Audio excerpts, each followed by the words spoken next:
মানুষের জীবনে সর্বাধিক দুর্ভাগ্যের কথা হলো তার ওপর আল্লাহ তাআলার গজব বা ক্রোধ নেমে আসা। কেননা আল্লাহ তাআলা যার ওপর রাগান্বিত হন তার জীবন দুর্বিষহ হয়ে পড়ে, তার যাবতীয় আমল বরবাদ হয়ে যায় এবং সে ইহকাল ও পরকালে সৌভাগ্য লাভ করতে পারে না।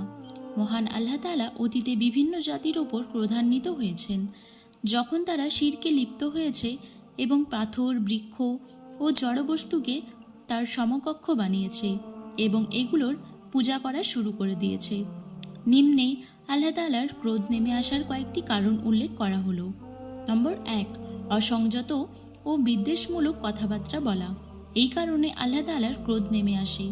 আবু হুরায়রা রাদিয়াল্লাহু তাআলা আনহু থেকে বর্ণিত, নবী রাসূল সাল্লাল্লাহু আলাইহি ওয়াসাল্লাম বলেছেন, নিশ্চয়ই বান্দা কখনো আল্লাহ তাআলার সন্তুষ্টির কোনো কথা বলে অথচ সেই কথা সম্পর্কে তার চেতনা নেই, কিন্তু এই কথার দ্বারা আল্লাহ তাআলা তার মর্যাদা বৃদ্ধি করে দেন।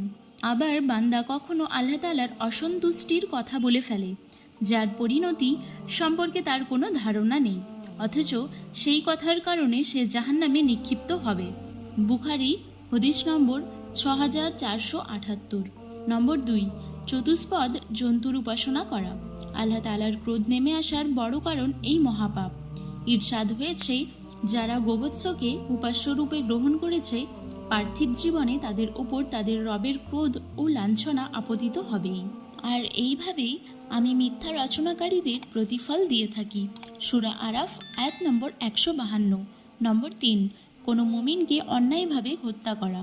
তার উপর আল্লাহ তাআলার ক্রোধ নেমে আসে। আল্লাহ তাআলা বলেন, কেউ ইচ্ছাকৃতভাবে কোনো মুমিনকে হত্যা করলে তার শাস্তি জাহান্নাম, সেখানে শেষ স্থায়ী হবে এবং আল্লাহ তাআলা তার প্রতি রুষ্ট হবেন, তাকে লানত করবেন এবং তার জন্য মহাশাস্তি প্রস্তুত রাখবেন। সূরা নিসা আয়াত নম্বর 93। নম্বর 4, মুরতাদ হওয়া বা দিন থেকে বিমুখ হওয়া। এর ফলে আল্লাহ তাআলার ক্রোধ নেমে আসে। ইরশাদ হয়েছে, কেউ ঈমান আনার পর আল্লাহ তাআলাকে অস্বীকার করলে এবং কুফরির জন্য হৃদয় উন্মুক্ত রাখলে তার ওপর আপতিত হবে আল্লাহ তাআলার ক্রোধ এবং তার জন্য আছে মহাশাস্তি। তবে তার জন্য নয় যাকে কুফরির জন্য বাধ্য করা হয় কিন্তু তার অন্তর ঈমানে অবিচলিত। সূরা নাহল আয়াত নম্বর 107। নম্বর 5, কুফরি করা এবং নবীদের হত্যা করা। এই পাপ আল্লাহ তাআলার ক্রোধ নেমে আসার অন্যতম কারণ। বনি ইসরাইল আল্লাহ তাআলার ক্রোধপ্রাপ্ত অন্যতম জাতি। তাদের ব্যাপারে বলা হয়েছে তারা লাঞ্ছনা ও দারিদ্র্যগ্রস্ত হলো আর তারা আল্লাহ তাআলার ক্রোধের পাত্র হলো। এটা এই জন্য যে তারা আল্লাহ তাআলার আয়াতকে অস্বীকার করত এবং নবীদের অন্যায়ভাবে হত্যা করত। অবাধ্যতা ও সীমা লঙ্ঘন করার কারণেই তাদের এই পরিণতি হয়েছিল। সূরা বাকারা আয়াত নম্বর 61। নম্বর 6, মা বাবা অসন্তুষ্ট হলে। মা বাবাকে দুঃখ দিলে বা ব্যথা দিলে মহান আল্লাহ তাআলা অসন্তুষ্ট হন। আল্লাহর রাসূল সাল্লাল্লাহু আলাইহি ওয়াসাল্লামের হাদিসে ইরশাদ করেন, মা বাবার অসন্তুষ্টির মধ্যে আল্লাহ তাআলার অসন্তুষ্টি আর মা বাবার সন্তুষ্টির মধ্যে আল্লাহ তাআলার সন্তুষ্টি। তিরমিজি হাদিস নম্বর 1899। মহান আল্লাহ তাআলা আমাদের সবাইকে ওনার ক্রোধ থেকে রক্ষা করেন। আমিন।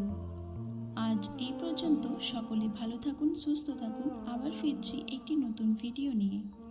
এইরকম আরও ইসলামিক ভিডিও পেতে আমাদের চ্যানেলটি সাবস্ক্রাইব করে পাশে থাকা বেল আইকনটি প্রেস করে দিন, যাতে যখনই কোনো নতুন ভিডিও আসবে সর্বপ্রথম আপনার কাছে পৌঁছায়।